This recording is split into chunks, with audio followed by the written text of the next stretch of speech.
El texto que estaremos meditando en esta mañana, y quiero aclarar también porque sé que se graba, es una meditación lo que vamos a hacer hoy. Solamente una meditación y exhortación a la iglesia. Es el texto, el último verso del párrafo 3 de la segunda epístola de Pedro. El texto que dice: antes bien, creced en la gracia y el conocimiento de nuestro Señor y Salvador Jesucristo. A Él sea gloria ahora y hasta el día de la eternidad. Amén. Las iglesias están llenas de gente espiritualmente inmadura. Gente sin discernimiento, débil y frágil. Pudiéramos llamarle un subdesarrollo espiritual. Miles de personas que profesan la fe dependen ahora de la terapia. Y obviamente prefieren confiar en los psicólogos antes que pasar los rigores del verdadero discipulado cristiano y del crecimiento en la gracia. Hermanos, el crecimiento que se nos exhorta en este texto 18, creced en la gracia y el conocimiento de Jesucristo, es símbolo de la vida cristiana. Símbolo de salud.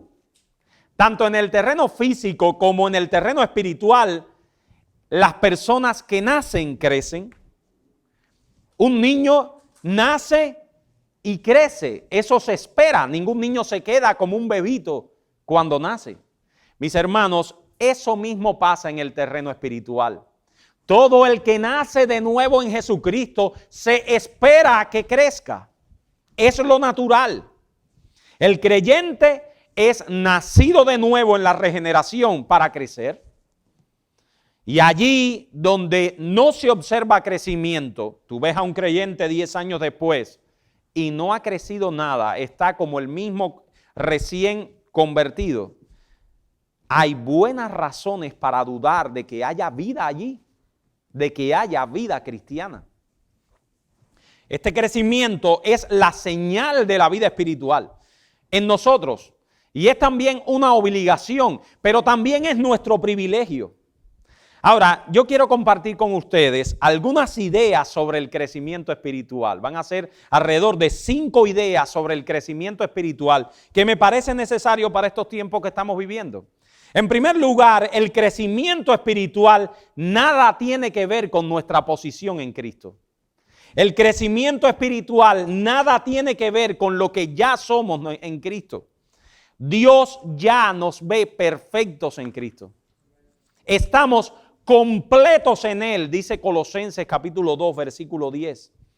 Tenemos todo lo que necesitamos en cuanto a la vida y a la piedad. Pedro lo dice en el primer párrafo de la misma carta. Segunda de Pedro 1:3 dice: como todas las cosas que pertenecen a la vida y a la piedad nos han sido dadas por su divino poder, mediante el conocimiento de aquel que nos llamó por su gloria y excelencia. Pedro asume que todas las cosas ya las tenemos. Todo nos ha sido dado. En 2 Corintios capítulo 5 versículo 17 nos dice que somos nuevas criaturas, somos nuevos en Cristo. Así que posicionalmente, a través de la justificación, ¿qué es la justificación? Es que Dios nos ha declarado justos en la justicia de su Hijo. A través de la posición que tenemos, ya nosotros gozamos de la perfección del Hijo de Dios. Sin embargo, ¿qué pasa? En la práctica no damos la talla. No damos la talla. El crecimiento es entonces ese proceso mediante el cual, miren qué cosa es crecimiento, o por lo menos lo que yo creo que es crecimiento. Es ese proceso mediante el cual lo que somos en Cristo posicionalmente se hace más y más real en nuestra experiencia diaria. ¿Qué es crecimiento? Lo que tú eres ya en Cristo, esa realidad que estamos unidos a Cristo y la justicia de Cristo es nuestra, eso pasa a un proceso de realidad experimental. De tal manera que ahora el creyente está luchando por vivir a la semejanza de Cristo. Está luchando por vivir a semejanza de Él. Así que, mis hermanos, primero, el creyente crece no para obtener el privilegio de lo que es posicionalmente en Cristo. Ya hemos sido justificados. En segundo lugar, el crecimiento no tiene nada que ver con el favor de Dios. Una idea muy católica. muy católica. Cuando esta idea te surja, es muy católica. Te la dijo el Papa. Que tú te ganas el favor de Dios a partir de ser bueno. Dios es como Papá Noel. Que si te portas bien, entonces Él te llena de cosas, de bendiciones. Hermanos, eso es antibíblico. Eso lo dijo el Papa. No lo dijo nadie más. Y de hecho, cuando Lutero entendió esa verdad, eso fue regenerador para él. Esa verdad de que él no tenía que obtener el favor de Dios a través de darse latigazos en el monasterio, de que él no tenía que obtener el favor de Dios a través de hacer nada, esa verdad lo llevó a él a decir, no, wow, el justo por la fe vivirá. Dios no nos quiere más porque seamos más espirituales. Dios no quiere más al pastor que a mí. Dios no nos da favores en base a nuestros méritos. Algunos padres amenazan a sus hijos diciéndole que el Señor no los amará si no se portan bien. Hermano, nada hay más errado y antievangélico que esa frase. Si no te portas bien, Dios no te va a dar nada. Un tipo de Dios, Papá Noel. Si te portas bien, entonces Dios te traerá regalos. Eso es ridículo. El amor de Dios por nosotros no depende de nuestro comportamiento. Aun cuando éramos débiles, cuando éramos impíos, cuando éramos pecadores, cuando éramos enemigos, Dios mostró su amor hacia nosotros enviando a su Hijo a morir por nosotros. Él no puede amarnos más de lo que nos amó cuando éramos sus enemigos. Cuando nosotros éramos débiles, de Efesios capítulo 2, entonces Él envió a su Hijo por nosotros. Él no nos puede amar más. Así que no crecemos para ganar el favor de Dios. En tercer lugar, el crecimiento nada tiene que ver con el paso del tiempo tampoco. El crecimiento no es ganarnos la sonrisa de Dios, dijimos en el primer punto, ganarnos nuestra posición en Cristo. El crecimiento no es ganarnos el favor de Dios. El crecimiento no tiene nada que ver con el tiempo tampoco. En el ámbito espiritual, la madurez no se mide por el calendario. Es perfectamente posible que una persona haya sido cristiana durante 50 años y sin embargo aún sea un bebé en Jesucristo. Conocí en Cuba a un fundador de la iglesia bautista de la localidad donde yo iba cuando iba en chorro a la iglesia. Ya ustedes se imaginarán. Y ese fundador de aquella localidad, en mis primeros tiempos en la fe, aquel hombre llevaba toda su vida en la iglesia. Se le veía en las reuniones de los domingos solo esporádicamente, en algún momento. Sin embargo, en las juntas de negocios, que eran unas reuniones de negocios que se hacen en las iglesias bautistas, que son muy periódicas. El que ha estado en una iglesia bautista convencional sabe que algunas las celebran todos los meses. Ese hermano o esa persona no faltaba a las reuniones de negocios. Y una vez, aquel muchacho intrépido que era yo, aquel adolescente, le pregunté, ven acá, ¿por qué tú no vienes los domingos y vienes a todas las reuniones de negocios? Yo no entendía eso.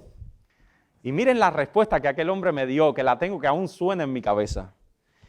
Ya todo lo que se dice y se canta en la adoración, yo ya lo sé. Eso es para ti. Son muchos años, sin embargo, tengo que ir a las reuniones de negocio para que ustedes no tomen malas decisiones. Eso de ir los domingos es para ti que estás empezando. Ese hombre no había entendido nada. No había entendido nada. Nada. Tenía muchos años de miembro de una iglesia, pero estaba raquítico en su vida espiritual. Raquítico, mis hermanos.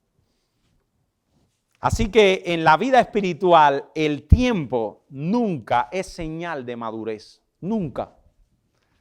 Porque, mis amados hermanos, la madurez espiritual se mide por compromiso en la fe. Es otro concepto muy diferente. En cuarto lugar, el crecimiento espiritual nada tiene que ver con tener mucho conocimiento. Tampoco se mide por la cantidad de conocimiento. Dijo alguien y específicamente lo dijo el pastor MacArthur, una verdad que es incapaz de cambiar la vida y la conducta no es nunca sinónimo de crecimiento espiritual. Una verdad que no cambia tu conducta nunca es sinónimo de crecimiento espiritual. El cristianismo, sin lugar a dudas, es una fe pensante. El cristianismo es una fe que tiene un componente de intelectual muy importante. Pero ese conocimiento debe afectar la voluntad, la vida de la persona. Si no, no es conocimiento que produzca crecimiento.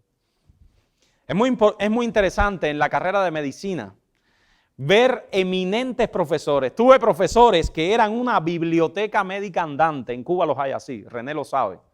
Que eran gente brillante. Sin embargo, tenían vidas que no se correspondían con eso. Yo tuve un profesor de medicina interna que tenía cardiopatía isquémica, que era hipertenso y estaba obeso, gordo así. Y comía flautas de pan delante de los pacientes. Él les decía, mira, esto que yo estoy haciendo es exactamente lo que tú no puedes hacer. El paciente preguntaba, pero doctor, ¿por qué tú lo haces? Tú también estás enfermo igual que yo. Entonces él respondía, acá el médico soy yo, tú eres el paciente. En los libros de medicina jamás te encontrarás que el médico no debe hacer esta cosa o comer aquello. Se refiere siempre al paciente, por lo tanto eres tú el que tienes que hacerlo. Aquel hombre excelente, que ya murió obviamente con esas flautas de pan, con una cardiopatía isquémica. Yo lo guardo con mucho cariño, pero aquel profesor no había entendido nada en la vida práctica de aquella cátedra de medicina que tenía en la mente. No lo había llevado a su obediencia voluntaria. Hermanos, el conocimiento que no baja a la voluntad y a la vida práctica no es conocimiento que da crecimiento espiritual. No es conocimiento que da crecimiento espiritual. Quinto lugar, el conocimiento nada tiene que ver con la prosperidad. Hay un link en los tiempos actuales de crecimiento y prosperidad. Tú hables YouTube, cualquier pastor de la prosperidad te lo encontrarás haciendo esa asociación constante. No eres próspero porque andas en pecado. No tienes dinero porque busca por ahí que algo te está pasando. Alguna atadura tienes. Mira cómo me ha bendecido el Señor, dicen los apóstoles de la prosperidad. Tengo mucho dinero, tengo una preciosa casa, un buen carro, un trabajo seguro. ¿Ves cómo me ha prosperado Dios por haberlo honrado? Mis hermanos, ese evangelio de la prosperidad está muy lejos de la palabra, aunque yo sé que en la palabra muchos hombres prosperaron por ser obedientes a Dios. Yo no me olvidé de esa parte. Pero no se debe hacer un link entre nuestro crecimiento espiritual y las bendiciones de Dios. ¿Por qué razón? Porque encontramos en la palabra un Pablo muerto de hambre en una cárcel en Roma y siendo un hombre maduro espiritualmente. ¿Verdad? Nos encontramos a los apóstoles, hombres muertos de hambre, pescadores, que todos murieron en la pobreza, como el apóstol Pedro, que probablemente murió en el Coliseo romano siendo crucificado, siendo hombres pobres y hombres que amaban a Jesucristo y que entregaron sus vidas al Señor. Entonces no se puede linkear las bendiciones materiales con el crecimiento espiritual. La prosperidad material no debe unirse al crecimiento espiritual. Les invito a que busquemos 2 Corintios 12, 7 al 10.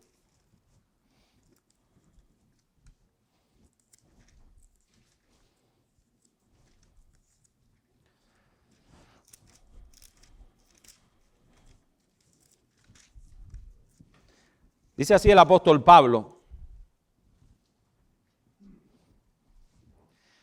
y para que la grandeza de las revelaciones no me exaltase desmedidamente, me fue dado un aguijón en la carne, un mensajero de Satanás que me abofetee para que no me enaltezca sobremanera. Respecto a lo cual 3 veces he rogado al Señor que lo quite de mí. Y me ha dicho: bástate mi gracia, porque mi poder se perfecciona en la debilidad. Por tanto, de buena gana me gloriaré más bien en mis debilidades, para que repose en mí el poder de Cristo. Esas palabras de Pablo nada tienen que ver con prosperidad. Pablo había estado orando al Señor porque le quitara ese aguijón en la carne. Yo no sé cuál era el aguijón en la carne. Algunos dicen que era la ceguera, algunos dicen que era alguna otra enfermedad que Pablo tenía. Pero el Señor le dijo, no, Pablo, bástate mi gracia. Mis hermanos amados, muchas de las tribulaciones que vienen a nosotros, Dios no nos las va a quitar. Dios no nos las va a quitar. Y eso no significa que no nos amen, o que nos ame menos, o que nosotros no estemos andando bien. Mis hermanos, eso significa que Dios nos ama, que su gracia debe bastarnos para enfrentar nuestras tribulaciones. Y esa respuesta misma fue la que Dios le dio al apóstol Pablo. Dios le dio al apóstol Pablo. Mis hermanos, el crecimiento espiritual, como dijimos, consiste en hacer coincidir nuestra práctica con la posición que disfrutamos en Cristo. Nuestra posición en el Señor es sublime. Efesios capítulo 2, versículo 6 lo dice. Y el Señor nos llama a que vayamos reflejando progresivamente esa posición en nuestra experiencia diaria. En eso consiste el crecimiento.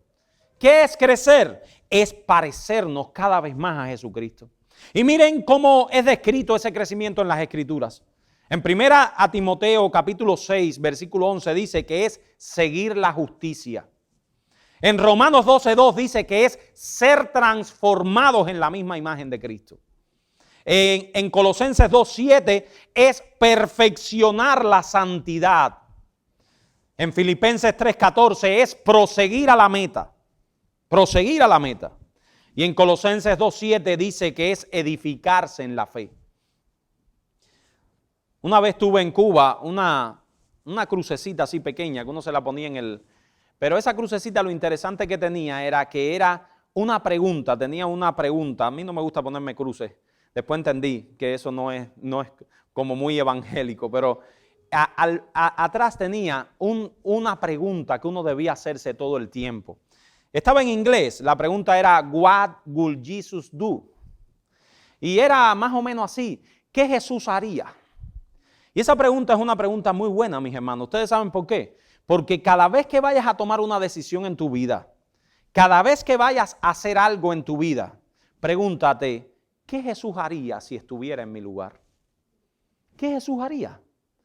Y aquel creyente que tiene un conocimiento de la vida de Jesús, aquel creyente que ha leído los 4 evangelios y que ha visto cómo Jesús se comportaba en la tierra, podrá fácilmente discriminar. Y si no lo discrimina fácilmente, le da un telefonazo a un hermano más maduro o a su pastor y podrá determinar claramente qué Jesús haría en su lugar. Así que esa sería una buena pregunta. ¿Qué Jesús haría en mi lugar? ¿Qué Jesús haría en mi lugar? Hermanos, yo espero que el objetivo común de todos los cristianos que hallamos en este lugar hoy consiste en ser transformados en la misma imagen del Señor. Que ese sea nuestro objetivo, como dice 2 Corintios capítulo 3, versículo 18, y con esto termino. 2 Corintios 3, 18.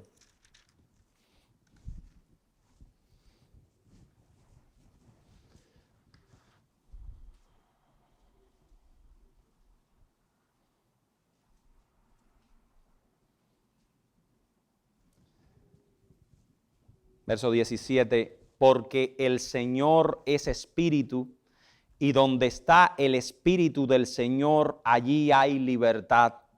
Por tanto, nosotros todos, mirando a cara descubierta como en un espejo la gloria del Señor, somos transformados de gloria en gloria en la misma imagen como por el Espíritu del Señor.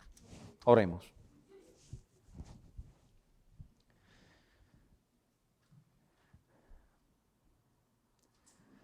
Señor, nosotros te damos gracias porque tú nos salvaste.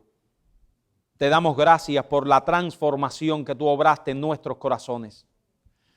Te damos infinitas gracias porque tú quitaste de nosotros el velo de oscuridad y nos trajiste a la luz de tu Hijo. Nosotros te pedimos, oh Padre Santo, que si hay alguien en este lugar que no ha tenido un encuentro con Jesucristo, sálvalo, Señor. Hazle ver la grandeza del Evangelio, hazle ver la vida que hay en Cristo. Tú eres el único que puede obrar en los corazones, Señor, Nosotros no podemos. Tú eres el único, Señor, que puede transformar vidas. Nosotros te pedimos que transformes nuestras vidas. Que seamos transformados en la misma imagen del Señor. Y que por lo tanto, cuando la gente nos vea, también pueda haber un ejemplo de lo que Cristo hace en la gente. También pueda haber un ejemplo de tu gran poder salvando y transformando vidas. Te pedimos, Padre, que nos ayudes en este proceso de santificación, de crecimiento, y que nos hagas poco a poco ir siendo semejante a Jesucristo. En el nombre y por los méritos de Él. Amén.